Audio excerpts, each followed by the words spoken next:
शिंदे साहेबांसोबत आमचे कौटुंबिक संबंध आहेत. ठाकरेंसोबतची गेली 2.5 वर्ष कठीण होते असं खरं तर अथर्व साळवी यांनी वक्तव्य केलंय. सामंत बंधूंशी आमचा कुठलाही वाद नसल्याचं देखील अथर्व साळवी म्हणाले. तर राजन साळवींच्या मुलाचं स्पष्टीकरण आता समोर येते. सामंतांशी सविस्तर चर्चा केली असं देखील अथर्व साळवी म्हणाले. तर अथर्व साळवी नेमकं काय म्हणाले त्यांच्याशी संवाद साधला आमचे प्रतिनिधी उमेश करंजकर यांनी. राजन साळवी यांनी आज शिवसेनेत पक्षप्रवेश केलाय. त्यांचे पुत्र अथर्व साळवी आपल्या सोबत आहेत. अथर्व जे आज पक्षप्रवेश झाला आपण बघू शकतो मोठ्या जल्लोषात एकनाथ शिंदे साहेबांच्या समवेत हा पक्षप्रवेश झालेला आहे. नेमकं तुमचं काय मत होतं? कारण गेले अनेक दिवस भाजपात जाणार, शिवसेनेत जाणार अशा प्रकारच्या चर्चा होत्या. शेवटी निर्णय कसा काय घेण्यात आला, म्हणजे शिवसेनेतच जाण्यात? 2006 असेल, 2009 असेल, 2014 असेल, 2019 असेल, या सर्व जे इलेक्शन असेल किंवा कुठली करोनाचं संकट असेल किंवा कुठली चिपळूणमध्ये आलेली फ्लूड असेल, तर त्यासाठी साळवी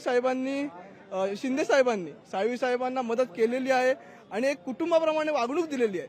जरा 2.5 वर्ष आम्ही कुठेतरी भरकटलो होतो, पण साळवी साहेबांना खरोखर आनंद होतोय की त्यांनी शिंदे साहेबांचा विचार घेऊन, एक बाळासाहेबांचा विचार घेऊन, आनंदिके साहेबांचा विचार घेऊन, शिंदे साहेबांची साथ देऊन आज या पक्षामध्ये प्रवेश. पण आपण गेल्या 2.5 वर्षाचा जर काळ पाहिला, कुटुंबावर थोडासा अडचणीचा काळ होता. कारण चौकशीच्या फेऱ्यात होते, परत तिकीट मिळेल का नाही मिळेल अशा सगळेच गुंतागुंत चालू होती. अशा सगळ्या मनस्थितीत नेमकं हा निर्णय घेण्याचा कसा हे झाला आणि कुटुंबाने नेमकं राजन साळवी यांच्या मागे कसं ठाम उभं राहण्याचं ते सगळं केलेलं आहे? कुटुंब आधीसारखं आणि नंतर पण साळवी साहेबांचा जो डिसिजन असेल त्याच्याबरोबर म्हणजे कधी नेहमी सहमत आहे आणि सहमत असणार आहे. कारण रोहित सोबत उमेश करंजकर, लोकशाही मराठी, मुंबई.